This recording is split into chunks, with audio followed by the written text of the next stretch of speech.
Hello and welcome to the Subvert Podcast, your entry to the journey of the land of no easy answers, attempting to unravel the vagaries of the mind. Hello and welcome to the Subvert Podcast, your source for all things nonsense, sock puppets, neuroscience, you name it. We've got it all here in the land of no easy answers. Yeah. Today we're even going to have a little bit of grief, I think, is basically. Oh. Yeah, I've received some news, and I'm going to try to generalize it as much as possible.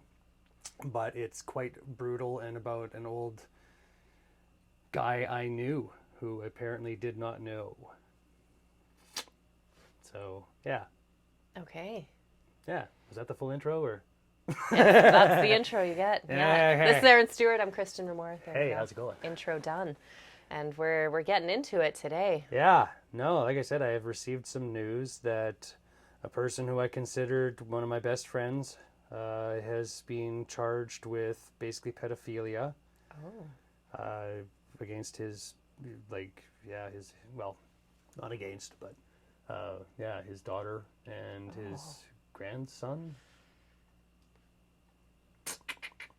Yeah, this isn't light subject matter. No, unfortunately, this one's going to get a little today, and just so everybody's warned, right? Gonna get into some dark stuff. It was one of those things where I really wrestled with, should I have this talk? And I just really felt like this is something that everybody else might, have some, even if just small, bits of betrayal. Is right, like. That's kind of where I am right now, where this guy was best man at my fucking wedding. Oh, wow. Right? Like... A close friend. Yeah. But yeah, so to now be hearing this and getting updates about this going forward here has been just a real gut punch of just like, no wonder I've been having real issues trusting people. Mm-hmm. Right? And just, making friends lately has been, because it's just this thing in the back of my head of just like, well, who are you? You never really know who a person is deep down and what could be going on. And if it's something, I don't like the joint now. Yeah, absolutely. And if it's something that's, this intense. Yeah. Right. And I think it is an important thing to talk about. And this is what we try to do on this show, is bring up the uncomfortable conversations, the things that maybe other people would, I don't want to talk about this, because it's tough.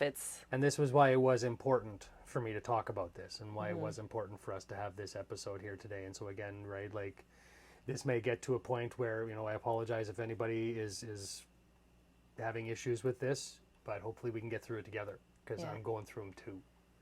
Right. And just the complete just reversal of everything I thought I was, knew, am, right? Like all of it has just had to have a complete just... So it's put your own sense of identity up for questioning. Absolutely, right? Like, who can I trust now?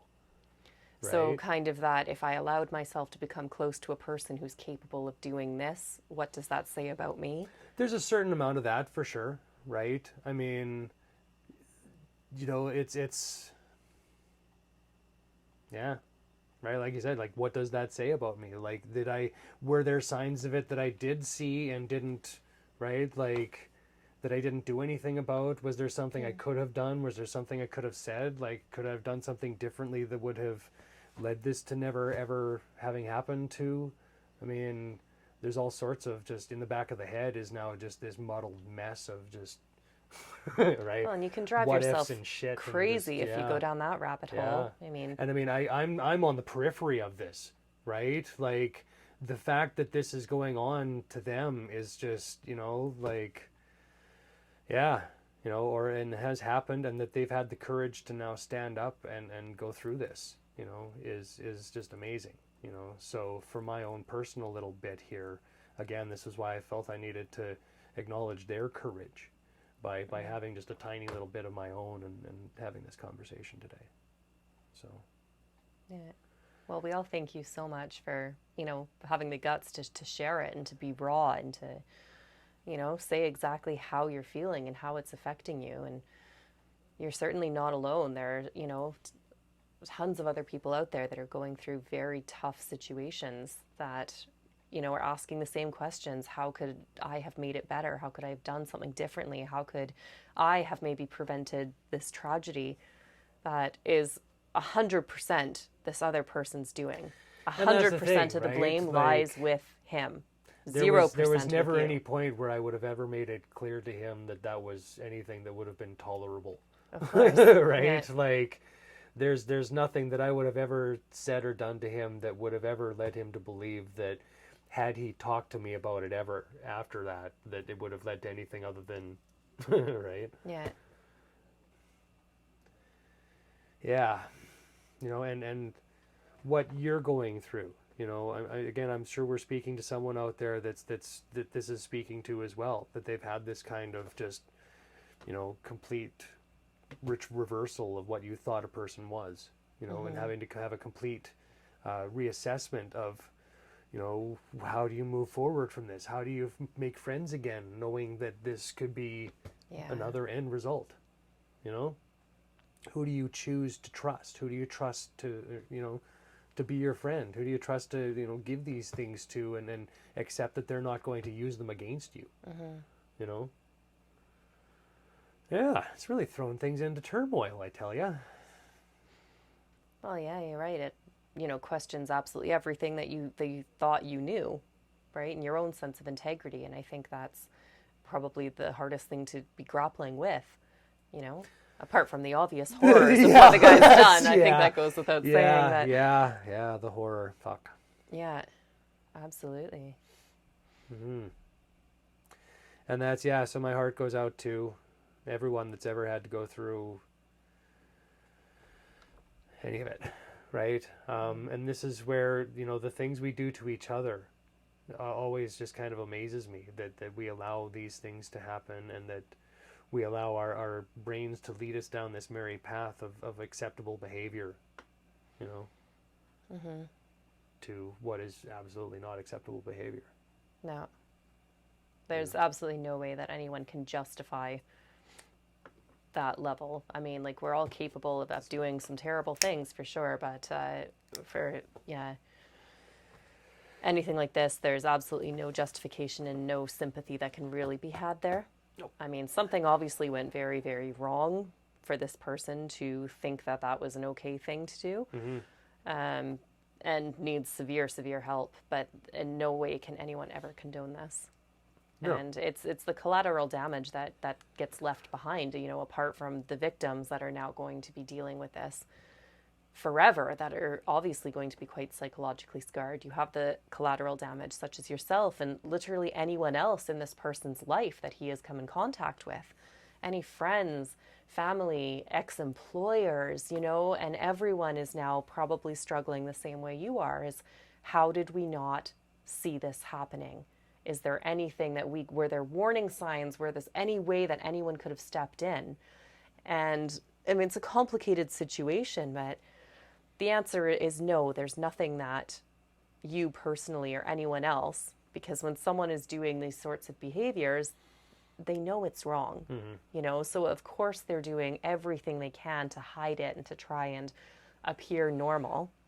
And you'll drive yourself absolutely insane to dissect every interaction you've had, every conversation, any situation, you know, and that can't lead you to a good place. No. Definitely but, not. You know, this is also part of my process, right? I run it through my head. I scream inside my head. I sometimes scream out loud in the car, right? Like, it's a matter of processing and like really running through that emotion to actually feel it, so that I can then process the moving forward, right? I feel like a lot of people get to a certain point and they just go, I'm done, instead of actually, you know, dealing with the actual emotional content of these things, right? Like, it may make it tougher in the short term, but I find that in the long term, it does offer me a lot more coping ability. Yeah, of course. I mean, you need to let the wound heal. You know, I always use this analogy that if you have, you know, a cut and it's become infected in some way, you know, you've got a couple options. You can either just put the Band-Aid on it and kind of forget about it. Yeah. Until Band-Aid pulls the stuff out. It becomes worse again, and then you have to put another Band-Aid on it. Or you can clean the cut and it's painful. It's going to hurt. You know, you're pouring disinfectant. It's going to sting and it's going to take time, but you'll actually have it cleaned and it can then fully heal. So I think that this is a very powerful thing you're doing, and just really getting this out and working through it. You know, it's not something that you can say, oh, just get over it. It happened. Ever.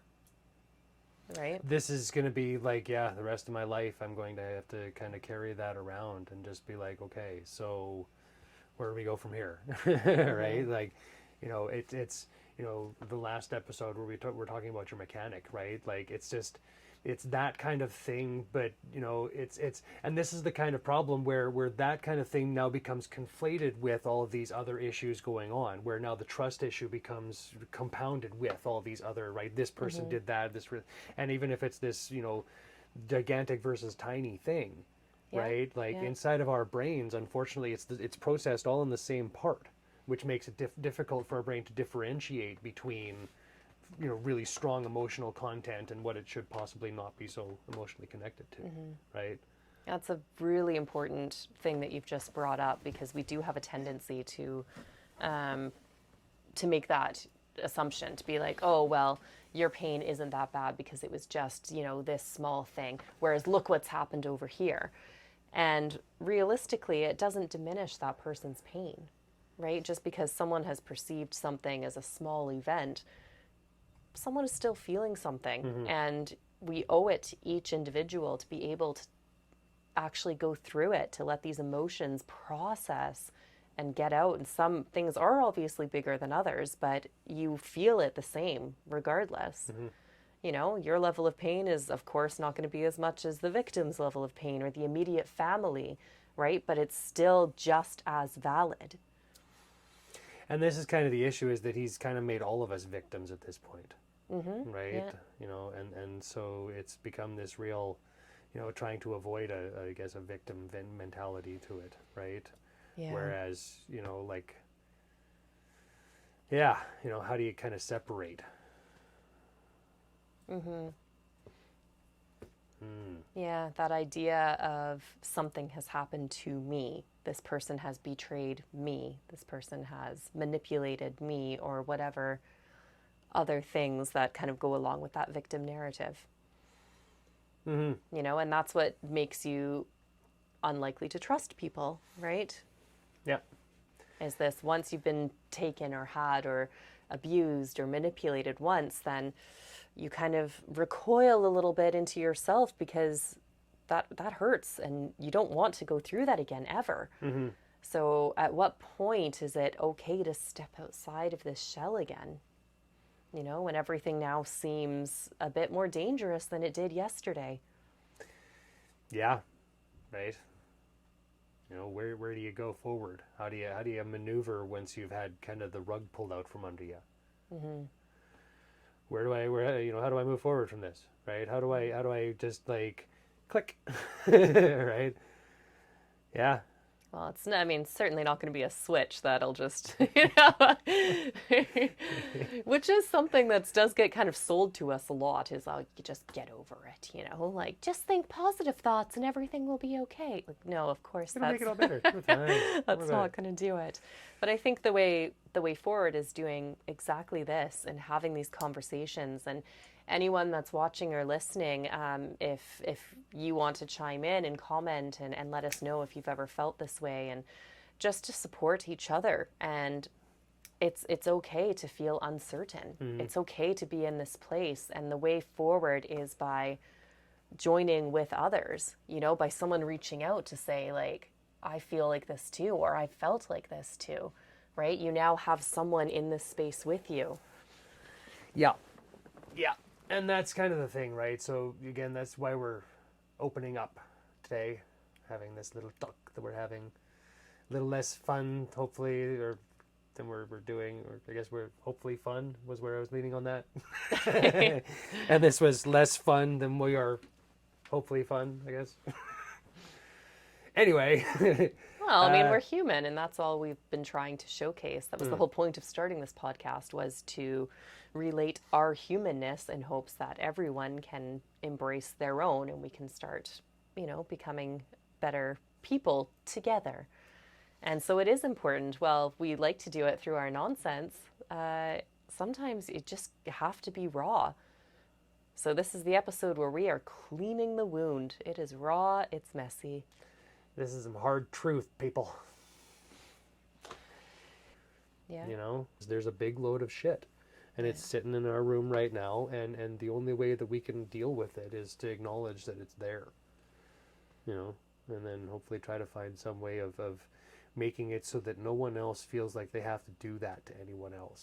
Yeah. You know, or that there's a safe space for them to do that to anyone else, right? That we make it so that there's just no, you know, and like, he's obviously got some sort of mental issue that was, you know, not properly dealt with. And this is something that we need to also acknowledge, is that, you know, a lot of people have those kind of thoughts, and they don't have an outlet to be able to talk to someone about, okay, how do I stop this?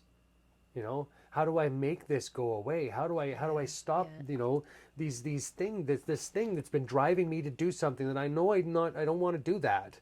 But it keeps saying to me, this just, right? Like, and so how do you get out of those loops? How do you stop that from, you know, without having some sort of support group to say, oh shit, man, I've been having these crazy thoughts, man. Have people go, oh fuck, man, I have that every once in a while. Don't do it, right? But hopefully we can find some way to move around it so that you don't have to do, you know, but we can have some way that you can find an outlet that allows you to, you know, fulfill these needs or wants, or, you know, without having it have to hurt someone else, or having to, you know, get it to the point where anyone else has to be, you know, ruined, destroyed again, you know.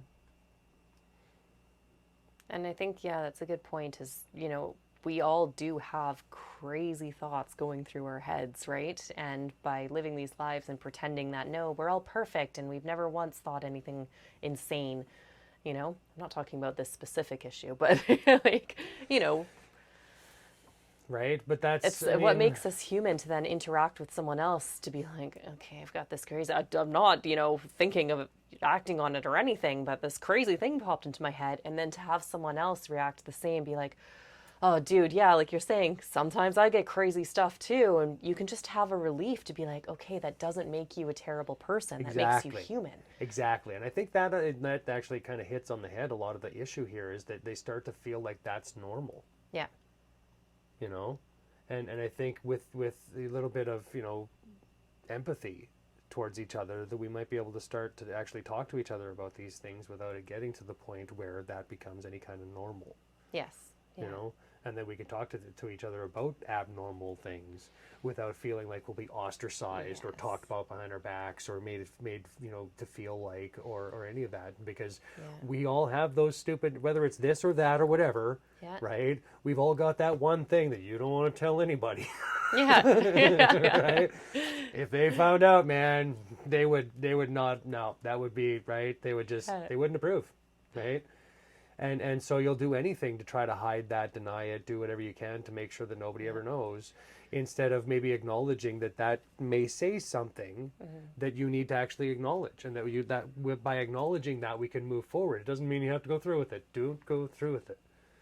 But we need to find some space where we can actually talk about these things, and without it being, again, you know, like a cancel culture kind of thing, right? Well, and that's it. We live in a world where the acceptable scope of human behavior is actually very narrow, right? Which seems, right. And it's not. We're very complex creatures, right? There's a lot of stuff. We don't know why we think the way we do. And like we've just said, like, everyone can, I'm sure, identify with this. When that thought pops into your head, totally unprovoked, randomly, and you go, where the fuck did that just come from?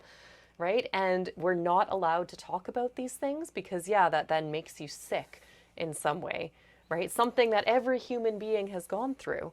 So I think we need to really recognize there is no one handbook for human behavior. You know, that doesn't exist. And we need to kind of just embrace each other in that we're all going to be fucked up, right? And if we can talk about it instead of repressing these things, because I argue that's where it ultimately manifests, is something is repressed for so long when it's, oh no, I can't talk about this. No, I can't. It just builds and builds and builds to the point where now something terrible has happened, you know? So let's try and be kinder with each other and to have that, you know, so from the outset, before anything's actually a problem, it's just another human behavior. It's just another tick that every single one of us could have.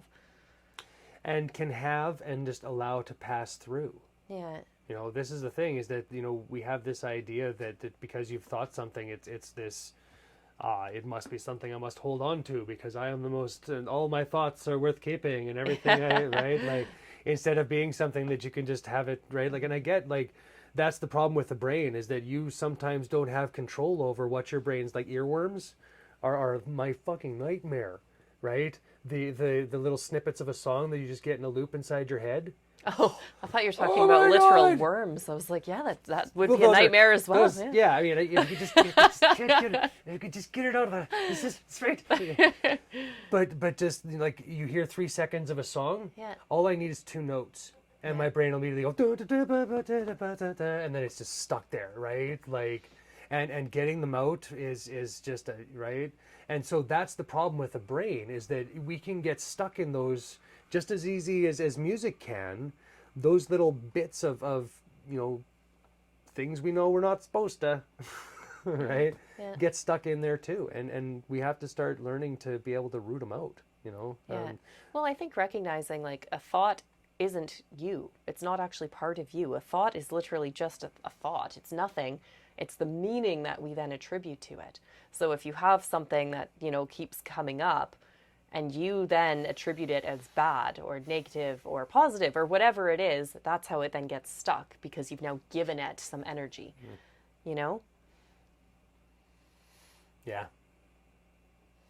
And yeah, I think the only way out of this, again, is to acknowledge that we all have these things that pop up, and going back specifically in dealing with grief and, you know, the fallout from when someone does something horrible that's now affected you. It's a very similar that everybody's grief process is different. There is no one, again, handbook for grief. And again, we are sold a lot of stuff. We are definitely told that this is the, you know, respectable way to grieve. And, you know, it's okay to let it out and do these things. Here's the buzzwords, but then you need to be moving on. And there's steps and you must follow them. Yeah. No, that's BS, right? Yeah. Everybody has a completely different way and a different process. And again, the most important thing we can do is to just be there, you know, like, whilst this wound is oozing out all of the pus, is to simply just be there with that person until it's clean, you know, and that's different for everyone. Depends on the wound, depends on where it is, depends on your individual, you know, immune system and body and shape and everything else, right? Yeah, everybody's different. Everybody's gone through different things, and so their reaction to things are going to be different. Yeah, that sums it up pretty well. It's pretty simple. Very good. Realistically, right? Like, nobody's had the same experience as you, so your experience is utterly unique. Yeah. You know, and so, yeah, the idea that there's a recipe for any of this is ludicrous, you know? Yeah. You know, and this is where I apologize to everyone out there that's going through anything like this for doing a complete disservice to this talk, you know, and look forward to the continuation of this talk so that we can find better ways of trying to convey this, find better ways of you know, meeting here, you know, in a safe space where we can actually have these talks about this. This has been going through my head and I just cannot get it out. Right? And I know that, you know, what does that say about me? I don't know, right? Like, you know, does that mean that's who I am? Probably not, but it might. And so how do we find a safe space for that? Like, what is a safe space for someone who has, like, is there a safe space? Should we have, like, and this is the other, now I'm just getting angry, right? Like, you know, like, how do you fucking move someone out of that? Like, just, We're trying to create one. That's the whole point of why we started this, is yeah, baby steps towards creating these safe spaces. And there's going to be some anger. There's going to be some fear.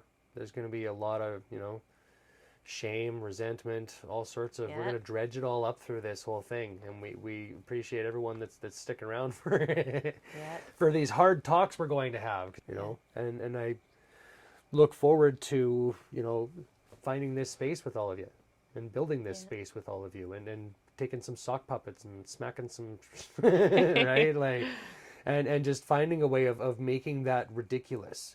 So that instead of it being something that you have to invest in, that you can just have it be a ridiculous, stupid little thing that you just had this thought and then it just passed right through and you went on with your day, right? And I don't advocate for any kind of normal human being behavior, right? There should be a certain, level of what we consider to be acceptable. Well, I think we do, but we need to be able to take those things that are unacceptable and still find some way of diverting to the acceptable, I guess. Yeah. Well, going back, it's just finding a way. The thoughts themselves are not the problem. It's the manifestation that becomes behavior. So how to stop that from getting to that level is where we need to be focusing on, because then it's already too late, obviously. Welcome to the land of no easy answers, ladies and gentlemen. Yeah. We really appreciate you being here for this. I think we should probably drop it at this point. I guess we've been depressing enough today. They tuned in for some lighthearted sock puppets. And there'll be puppets in the background. Whether they'll be lighthearted, I don't know. There might be a lot of just tombstones and... this is what we're about. One puppet kicking the ass of another puppet, just repeatedly, over and over, the whole fucking episode. Just whappity, whappity, whappity, fuck you, how dare you, you rotten. Yeah. We do that sometimes too. And this is where, we're here for the full gamut of emotions, ladies and gentlemen. Yes. This is not just a happy, go lucky kind of thing. We're here for the anger, we're here for the fear, we're here for all of it. And we hope to be able to find a way for us to all get better. So thanks for joining us, and please share your thoughts, share your comments. We are here for you, and it only actually helps us as well. We are human the same, and we're looking for that connection. And for every one of you that does connect with us, it's just that sense of community. It's creating that small, safe space. And if we can all do that together, then, what a beautiful world we could create here, You're not alone. We are not alone. Let's not make these conversations that we need to shy away from. Let's not make these types of conversations ones we need to be ashamed of. Let's make these conversations normal. Well, thank you so much again for joining us and being here for it. Awesome. Have a great day.